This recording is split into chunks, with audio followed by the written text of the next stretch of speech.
Assistant District Attorney Nicole Barnes had prosecuted over 300 cases in her 7 years with the Denver District Attorney's Office. She'd put away murderers, rapists, drug dealers, and white-collar criminals. She'd built a reputation as a prosecutor who didn't lose. But on a cold February morning, Nicole walked into work and discovered something that would make her question everything she'd fought for. It started with a file that shouldn't have been on her desk.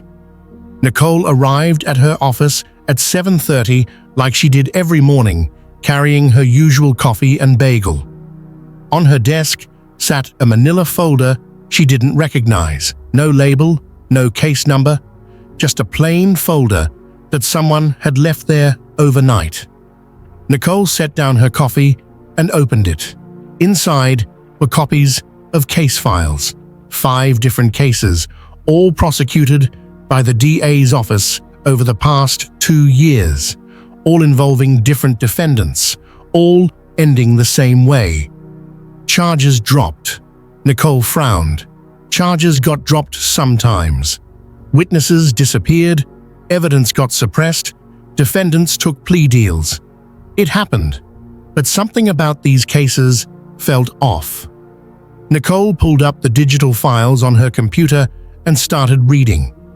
The first case involved a real estate developer named Marcus Webb, who'd been charged with fraud and bribery. The evidence was solid. Bank records, wire transfers, recorded phone calls, witness testimony. It was the kind of case prosecutors dream about. Airtight. Then 3 days before trial, the charges were dropped. The file notes said, "Insufficient evidence to proceed." Nicole stared at her screen. Insufficient evidence? There were literally dozens of pieces of evidence. She checked the second case.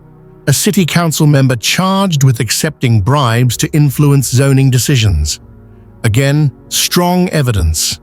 Recorded conversations, financial records, witness statements. Charges dropped 2 weeks before trial. Witness credibility issues, according to the notes. Nicole checked the witness list. The primary witness was a federal agent. Since when did federal agents have credibility issues? Nicole's prosecutorial instincts were screaming. She read through all 5 cases. Different defendants, different crimes, but a pattern emerged. All high-profile cases, all involving wealthy or politically connected defendants, all with strong evidence, and all dropped at the last minute by the same person. District Attorney Thomas Brennan. Her boss. Nicole sat back in her chair, her mind racing. She'd worked under DA Brennan for 7 years. He was a legend in Denver legal circles. 23 years as district attorney, a 92% conviction rate, tough on crime, politically ambitious. Everyone knew he was positioning himself for a run at attorney general, maybe even governor someday. And everyone in the office respected him, feared him a little too. He ran the DA's office like a military operation.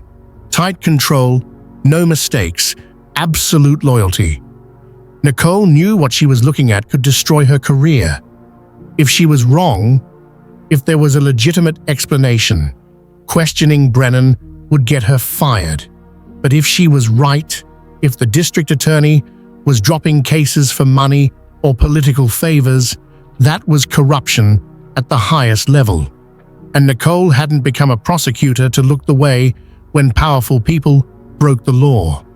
She spent the next week quietly investigating. She pulled files on every case Brennan had personally dropped over the past 3 years. The pattern was undeniable. 37 cases involving wealthy defendants or politically connected individuals, all with strong evidence, all dropped at the last minute with reasons that didn't hold up under scrutiny. And all defendants had one thing in common. They'd made substantial donations to Brennan's political campaigns or to causes he supported.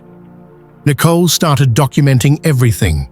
She made copies of files, took screenshots, created spreadsheets tracking the money. She worked late at night after everyone else had gone home, using her personal laptop, not leaving any digital trail on office computers. She knew she was probably being paranoid, but something told her to be careful. If Brennan was corrupt, he'd have people watching for anyone who got too curious. Then, Nicole found something that made her blood run cold. One of the dropped cases involved a man named Richard Chen, who'd been charged with vehicular homicide. Chen had run a red light while drunk and killed a 23-year-old woman named Sarah Martinez. There were witnesses, dash cam footage, a blood alcohol level twice the legal limit. It was a slam dunk case, and Brennan had dropped it. The mother of the victim, Maria Martinez, had filed multiple complaints, asking why charges were dropped. All her complaints went unanswered. Nicole did something she knew was risky. She contacted Maria Martinez directly. They met at a coffee shop far from downtown, away from the courthouse. Maria was in her 50s, her eyes haunted by grief and anger. "My daughter was murdered," she told Nicole, her voice shaking. "That man killed her, and your office let him walk free. I don't understand. I'll never understand." Nicole chose her words carefully. "Mrs. Martinez, I can't discuss the specifics of your case, but I'm looking into some irregularities. Can you tell me if anyone from the DA's office ever explained why charges were dropped?" Maria shook her head bitterly. "They said there were technical issues with the evidence, but I talked to the police. The officers who arrested him said the case was perfect. They couldn't believe it was dropped. One officer even told me it smelled like someone got paid off, but he wouldn't say more." Nicole felt sick. A woman was dead, her killer had walked free, and the district attorney had made it happen. "Mrs. Martinez, if I can prove what happened, if I can show why your daughter's case was dropped, would you be willing to go public with it?" Maria's eyes filled with tears. "I'd do anything to get justice for Sarah. Anything." Nicole knew she was crossing a line. She was investigating her own boss, meeting with victims, building a case against the most powerful prosecutor in Denver. If this went wrong, her career was over. But a young woman was dead, and her killer was free because someone took a bribe. Nicole couldn't live with that. She wouldn't. Over the next month, Nicole built a case against DA Brennan that would make any prosecutor proud. She documented 37 dropped cases with a combined value of over $12 million in campaign contributions and personal payments. She traced money from defendants to offshore accounts, to PACs supporting Brennan, to a consulting company that paid Brennan's wife a six-figure salary for no apparent work. The corruption was systematic, sophisticated, and undeniable. Nicole knew she couldn't take this to anyone in the DA's office. Brennan's deputy, his chief of staff, his entire leadership team were loyal to him. Some might even be complicit. She needed to go outside the system. Nicole contacted the FBI field office in Denver and requested a meeting. 2 days later, she sat across from FBI Special Agent Catherine Hayes and handed over everything she'd compiled. Agent Hayes spent 2 hours reviewing Nicole's evidence, asking questions, verifying details. Finally, she looked up. "Ms. Barnes, what you've uncovered is significant. If this is accurate, and I believe it is, we're looking at public corruption, bribery, obstruction of justice, possibly racketeering. But you understand what happens next? The moment we start investigating, DA Brennan will know someone talked. He'll figure out it was you. Your career in that office is over." Nicole had already accepted that. "I didn't become a prosecutor to protect corrupt officials. I became one to hold people accountable, even if that person is my boss." Agent Hayes nodded slowly. Okay, but I need you to understand the position you're in. Until we have enough to arrest Brennan, you have to keep working in that office, acting normal, not raising suspicions. It could be weeks or months. Can you do that? Nicole thought about Maria Martinez, about Sarah who'd died because someone paid to make the case go away, about all the other victims whose cases had been buried for money. I can do it. And she did. For 3 months, Nicole went to work every day and pretended everything was normal. She prosecuted cases, attended staff meetings, made small talk with colleagues, all while wearing a wire provided by the FBI. She documented conversations, recorded Brennan discussing cases, captured evidence of ongoing corruption. It was the hardest thing Nicole had ever done. Pretending to respect a man she now knew was selling justice to the highest bidder. Watching him give speeches about law and order while knowing he was the biggest criminal in the building. Several times, she nearly broke, nearly confronted him. But Agent Hayes reminded her they needed airtight evidence. They were building a case against a district attorney. It had to be perfect. Then Nicole overheard something that changed the timeline.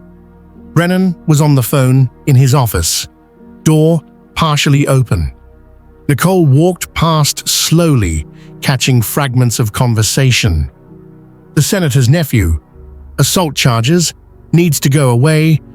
Price is $200,000. Offshore account. Nicole kept walking, her heart pounding. Brennan was setting up another deal. And this time, Nicole had it on recording. She met with Agent Hayes that evening. We can't wait anymore. He's about to drop another case. If we let it happen, another victim gets betrayed. Agent Hayes made a decision. You're right. We move now. Tomorrow morning, federal agents will execute search warrants on Brennan's office, his home, and his bank records. You need to be somewhere else when it happens. Call in sick. Stay home. Let us handle it. But Nicole couldn't stay home. She had to be there. She had to see justice happen. The next morning, Nicole arrived at the DA's office at her usual time. At 8:15 a.m., 20 federal agents walked through the doors. Agent Hayes was in the lead.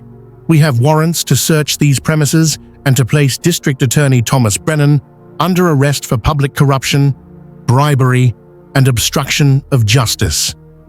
The office erupted in chaos. Staff members shouted questions. Brennan emerged from his office, his face red with fury. This is outrageous. On what grounds? Agent Hayes held up the warrant. On grounds of substantial evidence that you've been accepting bribes to drop criminal cases. Thomas Brennan, you're under arrest. As agents handcuffed him, Brennan's eyes swept the office. They landed on Nicole, standing near her desk. And something in his expression changed. Recognition, realization, rage. You, he snarled. You did this. Every head in the office turned to Nicole. Her colleagues stared at her with shock, confusion, some with anger. Nicole stood straight, met Brennan's eyes, and didn't look away. I did my job. I held a criminal accountable, even when that criminal was you. Brennan was led away in handcuffs, while cameras from every news outlet in Denver captured the moment. The legendary district attorney arrested for the very crimes he'd spent decades prosecuting. Nicole was immediately placed on administrative leave while the situation was investigated. The deputy DA, a man named Richard Foster, who'd worked with Brennan for 15 years, was appointed acting DA, and his first act was to suspend Nicole without pay pending a review of her conduct. You went outside the chain of command, Foster told her coldly. You investigated your own office without authorization. You worked with federal agents without informing your superiors. That's a violation of office policy. Nicole couldn't believe it. I uncovered massive corruption. I exposed a district attorney who was selling justice. And you're suspending me? Foster's expression was stone. You violated protocol. There are consequences for that. Collect your personal belongings and leave the building. Nicole was escorted out by security for the second time in her career as a prosecutor. The first time had been when she'd walked out to meet Maria Martinez. This time felt different, more final, more devastating. The media firestorm was immediate and intense. DA Brennan's arrest was front-page news. The details of dropped cases, bribes, offshore accounts, all of it went public. Victims came forward. Families of people who'd been hurt by the defendants Brennan had let go told their stories. The scope of the damage was staggering. Over 37 known cases, millions of dollars in bribes, dozens of criminals walking free. And at the center of it all was the question, who exposed him? Nicole's name leaked within days. Suddenly, she was the subject of intense media scrutiny. Some outlets praised her as a whistleblower hero. Others questioned her methods, her motives, her decision to go to the FBI instead of internal affairs. Legal analysts debated whether her actions were justified. And her former colleagues, prosecutors she'd worked alongside for 7 years, mostly stayed silent. Nobody wanted to be associated with the person who'd brought down the legendary Thomas Brennan. Nicole hired a lawyer to fight her suspension, but she also faced another problem. She was unemployed. Her savings covered maybe 3 months of rent and expenses. No other DA's office would hire her. She was radioactive. Defense attorneys wouldn't touch her. She'd spent 7 years prosecuting their clients. Private firms saw her as a liability. Nicole had sacrificed her career to expose corruption, and now she was paying the price. The federal trial of Thomas Brennan took 8 months to reach court. Nicole was the prosecution's star witness.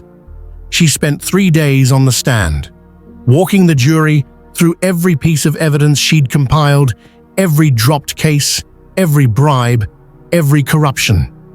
Brennan's defense attorneys tried to destroy her credibility, painting her as a disgruntled employee seeking revenge, as someone with political ambitions using Brennan to make a name for herself.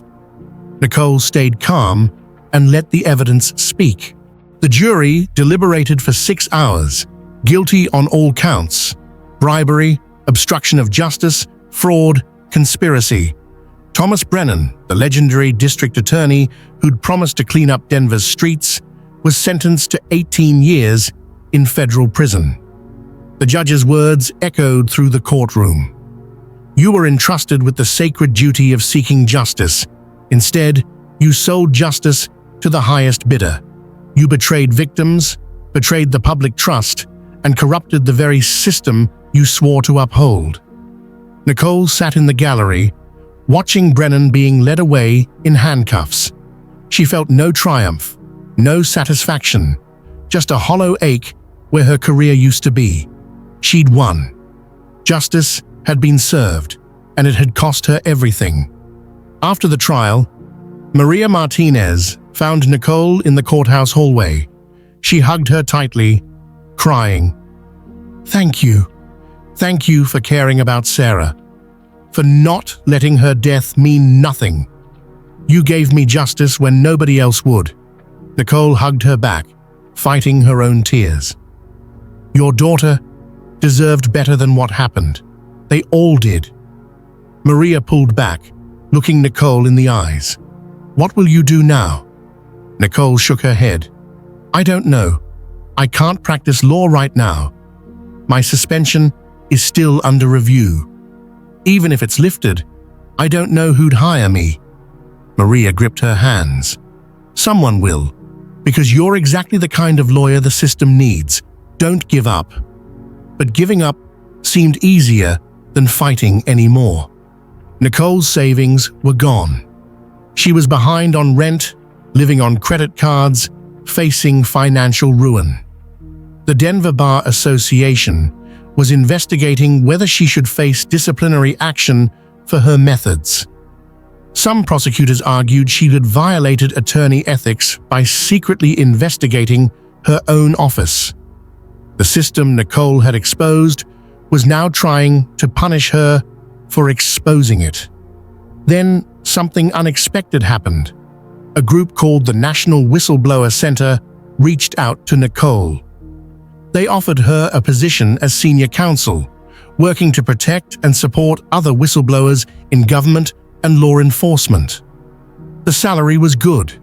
The mission aligned with everything Nicole believed in, and it was a chance to turn her nightmare into something meaningful. Nicole accepted. She spent the next 3 years working with whistleblowers across the country. Prosecutors who'd exposed corruption, FBI agents who'd reported cover-ups, police officers who'd witnessed excessive force, government employees who'd seen fraud. Nicole helped protect them legally, connected them with media, guided them through the brutal process of speaking truth to power. She became an expert on whistleblower law and gave testimony to Congress about the need for stronger protections. The Denver DA's office eventually lifted Nicole's suspension and cleared her of wrongdoing. The Colorado Supreme Court ruled that her actions had been justified given the extraordinary circumstances. But Nicole didn't go back to prosecution. That door had closed. Instead, she'd found a new calling. 3 years after Brennan's conviction, Nicole was contacted by the governor of Colorado. "Ms. Barnes, we're establishing a new independent corruption investigation unit.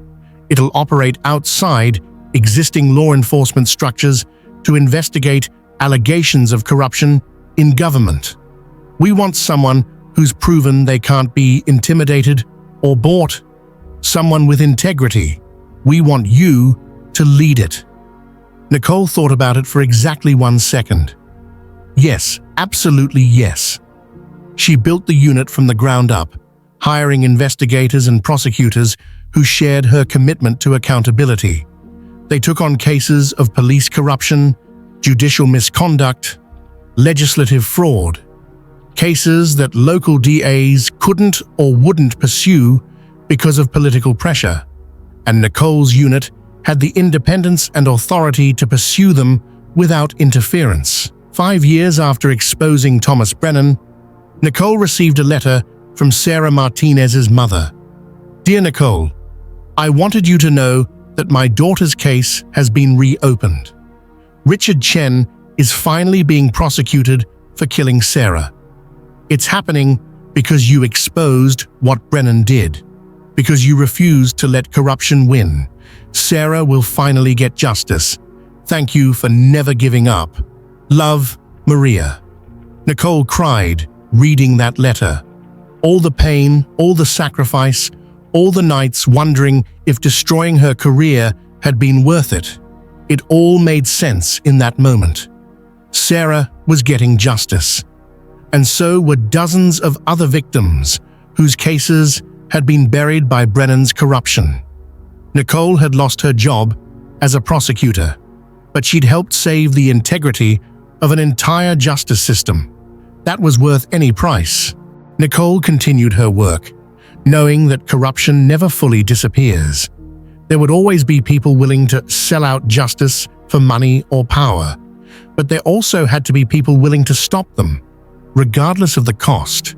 People who valued truth over comfort, justice over career, integrity over personal gain. Nicole had become one of those people, and she'd helped create a system that protected others who made the same choice. 10 years after that February morning, when she'd found a mysterious folder on her desk, Nicole stood in front of a room full of law students at the University of Denver. She told them her story, about discovering her boss was corrupt, about the investigation that cost her everything, about the choice between staying silent and speaking up. The students listened, rivaled, When she finished, a young woman raised her hand. "Ms. Barnes, knowing what it cost you, would you do it again?" Nicole didn't hesitate. Every single time. Justice isn't just about winning cases or advancing your career. It's about protecting people who can't protect themselves. It's about holding everyone accountable, even the powerful, especially the powerful.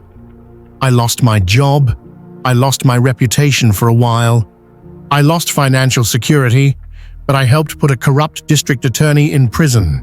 I helped get justice for victims who'd been abandoned by the system. I helped change laws to protect future whistleblowers. That's a trade I'd make again without question. Another student spoke up. "But aren't you angry? Don't you resent what happened to you?" Nicole considered the question carefully. "I was angry for a long time. I resented a system that punished me for exposing corruption. But anger and resentment are poison. They don't change anything. What changed things was action, documentation, evidence, working with people who had the power to hold Brennan accountable. Anger motivated me to start, but determination and integrity kept me going." Nicole left the university that evening, thinking about the paths not taken. She could have ignored that folder on her desk, could have assumed someone else would deal with it, could have protected her career and stayed silent. Her life would be very different. She'd probably still be a prosecutor, maybe running for DA herself by now. But she wouldn't be able to look at herself in the mirror. She wouldn't be able to sleep at night, knowing she'd looked away from corruption to save her job. Nicole had learned that integrity wasn't about grand gestures or dramatic moments. It was about the quiet choice to do right when doing wrong would be easier and more profitable. It was about the decision to speak up when everyone benefits from your silence. It was about valuing justice more than job security. Those choices were hard. They cost everything. But they defined who you were. And Nicole knew exactly who she was. A prosecutor who couldn't be bought, intimidated, or silenced. A whistleblower who'd paid the price and would pay it again. A woman who'd chosen truth over comfort and never regretted it. The work continued. The fight never ended. But Nicole faced it knowing she had already won the most important battle, the one for her own soul. If Nicole's story made your blood boil, if it made you question how many other corrupt officials are out there right now, you need to subscribe immediately. But here's what I didn't tell you in this video. The corruption went even deeper. There was a judge involved, a senator, and when Nicole exposed them, they tried something unthinkable to silence her permanently. You need to watch the full video to see exactly what happened and how Nicole survived an attack that almost ended everything. The link is in the description. Drop a comment and tell me, would you sacrifice your career to expose corruption? Hit that like button and let's keep telling stories about people who refuse to be silenced. Because this is how we hold power accountable. See you in the full video.